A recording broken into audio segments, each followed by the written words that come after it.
Bismillahirrahmanirrahim. Assalamualaikum warahmatullahi wabarakatuh. Waalaikumsalam warahmatullahi. Jumpa lagi bersama saya Tung dan Pak Ustadz Danu di Ustadz Danu Official Channel. Apa kabar para sahabat beriman semua? Semoga dalam lindungan Allah, dalam keadaan sehat-sehat walafiat ya. Amin. Kali ini kita akan membahas sedikit pertanyaan dari para pemirsa ya. Dari Ibu Devi di Perdatamu, dekat nih, Jakarta. Assalamualaikum Pak Ustadz, semoga Pak Ustadz sekeluarga selalu dalam lindungan Allah Subhanahu wa Ta'ala. Saya mau bertanya mengenai anak saya yang masih berusia belum 2 tahun. Anak saya ini sering menderita panas, badannya sering sekali dan kebanyakan panas itu di daerah kepala. Dan kadang-kadang kalau diberi ASI suka menolak dan sering muntah. Dan hingga sampai saat ini badannya menjadi kurus. Saya khawatir dengan kondisi anak saya ini Pak Ustadz. Mohon penjelasannya. Demikian Pak Ustadz, ini dari Ibu Devi menanyakan tentang anaknya yang belum berusia 2 tahun. Kira-kira bagaimana menurut Pak Ustadz ini? Ya, Alhamdulillah. Bismillahirrahmanirrahim. Assalamualaikum warahmatullahi wabarakatuh. Waalaikumsalam warahmatullahi wabarakatuh. Jadi mencoba menjawab pertanyaan panas di kepala, kemudian muntah. Balita ini Pak, balita diberikan ya, ASI kemudian ya. Tidak mau netek ya, minum ASI ya. Air susu ibu itu kenapa? Ya. Ini bagi ibu-ibu sangat banyak sekali. Nah, ini belum pernah terjawab ya, belum pernah terjawab. Paling si adik dikasih obat agar mau makan, demam dikasih obat demam. Apa paracetamol atau pam? Saya akan mengurut tentang penyakit ini yang sebenarnya bisa dipelajari. Kalau kepala panas, betul, kemudian muntah. Kepala panas itu jelas di kepala, kemudian muntah itu ada di ulu hati. Iya, ulu hati. Kemudian tidak mau netek, tidak mau menyusui si adik ini. Saya akan menceritakan secara akhlak. Jadi kalau kepalanya si adik bayi ini ya, dia itu panas, berarti si ibunya atau ayahnya, ya ini tinggal memilih nanti, ibu atau ayahnya ini dalam kondisi memikirkan suatu masalah dan kecenderungan emosi. Ibu atau ayahnya ini memikirkan suatu masalah di mana dia sendiri mikir nggak ketemu-ketemu tapi adanya jengkel. Nah ini bisa ada si adik itu kepalanya panas, jadi dipegang tuh kok kepalanya panas ya, tengkuk sini panas, leher panas, tapi pada waktu di ulu hati enggak mamanya. Itu kepala panas. Jadi si ibunya si adik atau ayahnya si adik ini dalam kondisi dia melakukan, ada suatu masalah yang dia pikirkan, dia nggak ketemu solusinya tapi jengkel aja.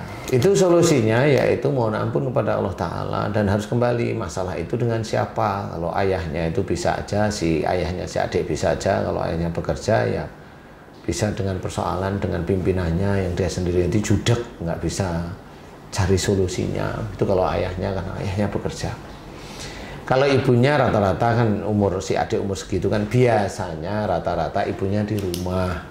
Nah kalau ibunya di rumah ini ngurut nih cara berpikir yang real sebenarnya. Ini bukan goib-goiban, ini real aja sebenarnya. Real. Ya real. Yang biasa saya ajari terjadi. Berpikir real aja. Islam itu real sebenarnya. Jadi gak goib-goiban ini, yang gak goib-goiban ini yang real aja. Ya. Yang real, jadi yang real itu semuanya saudara-saudara saya itu boleh mendengarkan. Jadi yang real, kepala panas jangan dibaca-bacain, ya percuma nanti ya. Karena akhlak kok dibaca-bacain ya. Dia ada pikiran yang menjadikan yang dia pikirkan itu jengkel. Ini bisa ibunya, bisa ayahnya. Nah kemudian ditelusuri, benar enggak si adik panas ini sebelumnya si ibu atau si ayah itu ada yang memikirkan suatu masalah. Itu aja kuncinya. Kalau memang betul, nah kemudian kalau memang betul kembali ke jalan Allah. Kalau memang itu berhubungan dengan pekerjaan ya sudahlah, maafkan pimpinannya atau gimana, namanya pimpinan kan begitu ya. Nggak mau disalahkan, biasa, nggak cuma di masalah di pekerjaan. Anaknya ASI, itu kalau diberi muntah gitu, ASI atau mutah yang nggak minum tapi kok mutah, nah ini kan harus dikasih tahu, harus dimengerti maksud saya.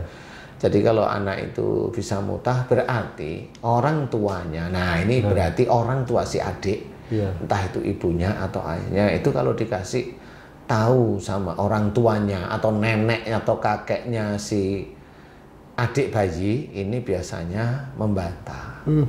Jadi membantah. Nah, itu nanti si adik ini akan mutah.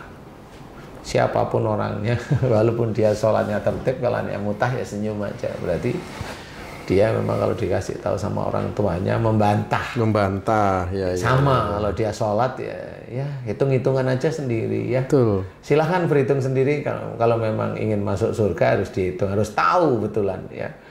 Dia tipe membantah atau enggak, walaupun dia sholat, monggo silahkan dihitung. Kadang-kadang kan alasan mereka itu karena tidak sependapat dengan orang tuanya. Nah itu gimana sebenarnya? Ya kan tinggal, ya kalau menurut saya ya tinggal dipikirkan. Tapi kalau memang mau ya si orang tua harus mendengarkan. Kalau memang mutah, dengarkan aja. Nggak usah dilawan. Nah itu jelas tuh kalau mutah. Kemudian kalau tidak mau ASI nah, ya. Ini tidak mau ini dengan mutah hampir mirip sebenarnya. Mirip ya. Adik kecil itu memang itu kayak cara Allah untuk mengingatkan si orang tuanya. Kalau tadi itu diberi nasihat itu ngelawan, kalau si adik itu nggak mau minum ASI, ada hampir sama tapi beda dikit. Kalau mutah itu si orang tuanya membantah omongan orang tuanya. Kalau yang tidak mau minum ASI ini tidak mau menerima secara hati. Berarti sudah masuk ke anak ini kecil sudah, itu? Sudah. Sifatnya orang si orang tuanya sudah masuk. Jadi tidak mau nerima sebenarnya. Sudah terlihat di situ, Pak Sudah Ustadz, terlihat. Itu si anak itu maunya ditetai, nggak mau, mulutnya itu keluar aja nggak mau. Nah itulah cara Allah sebenarnya. Jadi siapapun ibu-ibu yang dulu mengalami itu insya Allah sama. Jadi diberi masukan itu sebenarnya hatinya menolak. Hatinya menolak dan itu sudah dijawab oleh si adik. Kalau dia diasihin nggak mau dia. Berarti itu nangis, sudah ada bibit-bibit, benih-benih sifat dari orang tuanya yang masuk ke anaknya sendiri gitu Pak. Itu iya. Dan itu besok juga sama si anaknya itu besok sama orang tuanya ya. Nolak juga gitu. Sama insya Allah. Jadi ya sama aja sebenarnya. Tinggal gimana caranya itu menyelesaikan. Cara menyelesaikan itu, nah itulah adanya musyawarah. Dibikin di situ gitu loh. Nah ini namanya ku anfusakum wa alikum naro. Itu harus dibuktiin, maksudnya dipraktekin. Jangan hanya cuma memberikan ini, enggak dipraktekin. Jadi keluarga kita itu mau nggak masuk surga itu betul-betul harus dipraktekin di situ. Jangan hanya sekedar cerita, enggak dipraktekin sehingga tuh si ini nih anakmu gini kenapa? Nah, ini orang tua harus mikir juga. Kalau orang tua itu hanya ngerepotin ke anaknya sampai ke arah cucunya, ya ini harus berpikir juga semuanya. Si anaknya juga sama, kenapa nggak nurut ya harus ikut berpikir juga. Sehingga di situ itu ketemu salah satunya dengan syarat-syarat, istilahnya syarat-syarat yang memang harus harus dijaga oleh semuanya dari mulai si anak sampai ke orang tuanya itu. Anak itu maksudnya anak sudah punya anak itu dengan orang tuanya itu harus dijaga beneran. Dijaga bahwasanya keluarga itu betul-betul harus dijaga dari api neraka itu maksudnya. Jadi dari perbuatan-perbuatan buruknya kira-kira. Iya, memang. Iya, makanya ku anfusakum wa ahlikum naro itu memang harus dipraktekkan. Nggak bisa hanya cuma sekedar saya sebagai pemimpin harus ngasih, nggak semua sebenarnya dikumpulkan beneran. Jadi kalau memang anaknya yang susah dikasih tahu, kamu harus belajar. Ini jadi nggak saling menyalahkan, tahu anak disalahin terus ya nggak boleh juga. Betul kan gitu. Nah inilah yang harus kita ketahui bahwasanya ada bibit-bibit penolakan itu sudah mulai masuk pada si adik yang kecil. Berarti kalau orang-orang bilang itu kan penyakit itu ada karena penyakit turunan gitu Pak. Penyakit panas ini bisa jadi penyakit turunan juga kan? Ya sebenarnya yang turun itu kan sifatnya. Sifat buruknya ya Pak Ustadz ya. Jadi sifatnya. Jadi kayak umpamanya orang kena ayahnya kena gula, anaknya kena gula, dia bilang itu turunan. bukan kalau saya nggak bukan pernah turunan, bilang penyakit turunan, sifatnya yang menurun dan sama. Gitu, sifatnya yang nurun dan sama. Jadi ada juga anaknya yang nggak kena gula, kenapa coba? Jangan bilang penyakitnya seneng sama dia, kan gitu ya. Berani, soalnya saya itu bertaruh berani kok sifat yang kena gula dengan si anak yang kena gula itu sama. Sama, ada yang lainnya nggak kena gula, nggak sama. Insya Allah seperti itu. Jadi tidak ada penyakit karena turunan, itu yang pasti Pak Ustadz. Sebenarnya penyakit turunan itu ada karena dari saudara kita ilmu kedokteran. Karena beliau kan nggak ngerti tentang akhlak, memang nggak bisa. Iya. Jadi kayak penyakit itu begitu, kayak umpamanya teman-teman kita dokter, dia nggak akan ngerti namanya penyakit dari sihir, ya nggak ngerti. Kalau penyakit turunan ada dari sisi akhlak. Kan gitu ini. Iya. Penyakit turunan ada dari sisi akhlak. Maksudnya gimana? Ya akhlaknya sama itu, orang tuanya dengan anak yang sakit itu. Dan itu bisa dirubah Pak Ustadz ya? Kalau orangnya mau ya alhamdulillah, yang sering saya tangani alhamdulillah banyak sembuhnya. Iya. Kayak umpamanya gula, umur berapa kena gula? Umur 35. Gampang menebaknya. Kamu dulu sering ayal-ayalan sama orang tuamu. Dia pasti jawab, iya betul. Nah kan gitu. Kamu merasa benar, iya. Kamu kalau dulu minta ini sama orang tua, kemudian nyuruh orang tuamu begini, kamu sering begini, iya benar. Nah itu kan ketemu. Orang tuanya nggak ada kena gula, dia kena gula.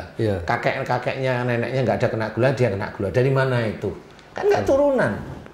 Tapi teman-teman yang lain bilang kena radikal bebas. Ya sudahlah, nggak apa-apa. Itu saat muni-muni ini nggak apa-apa. Kan kita itu menerima aja, nggak apa-apa. Radikal bebas itu yang mana? Kan nggak ngerti. Ada unsur racun, ada unsur ini. Ya, manut.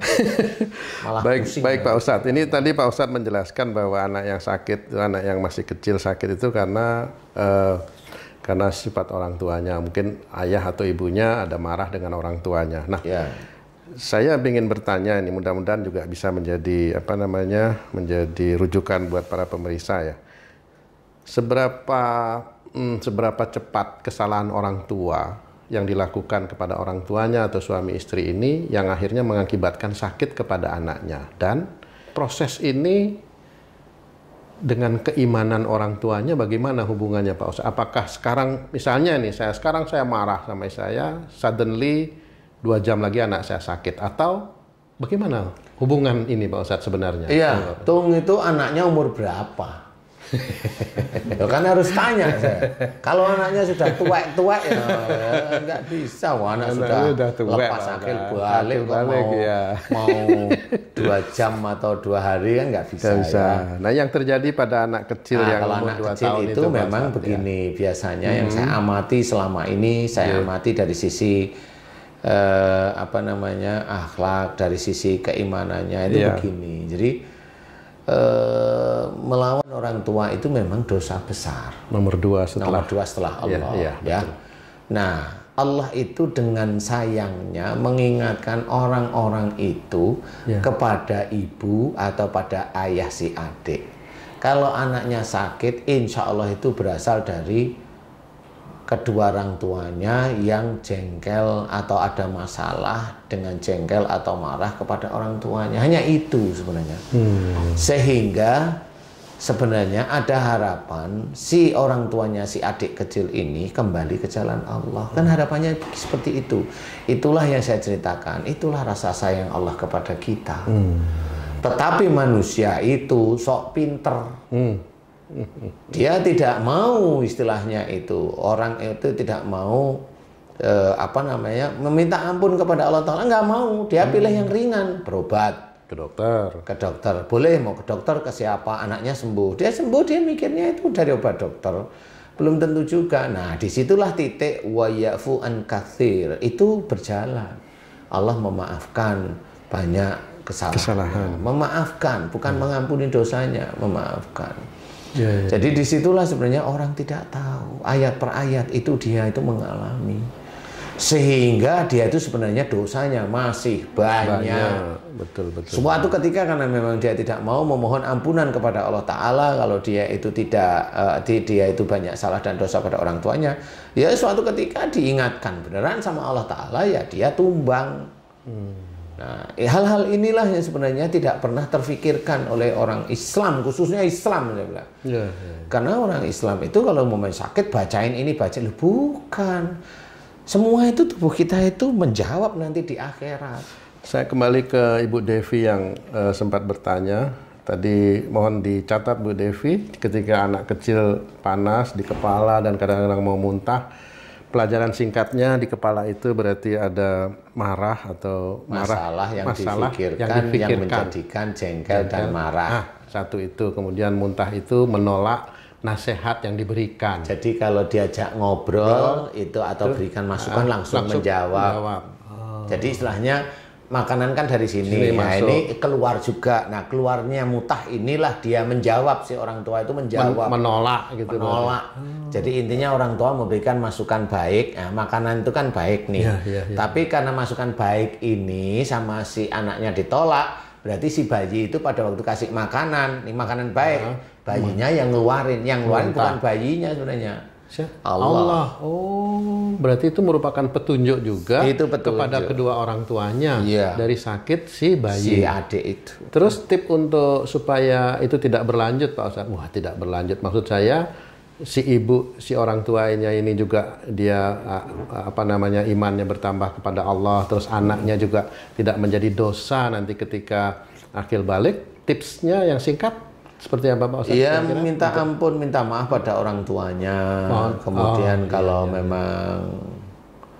memang ini bermasalah kok kayaknya ini berkepanjangan, ya pindahlah istilahnya kalau saya.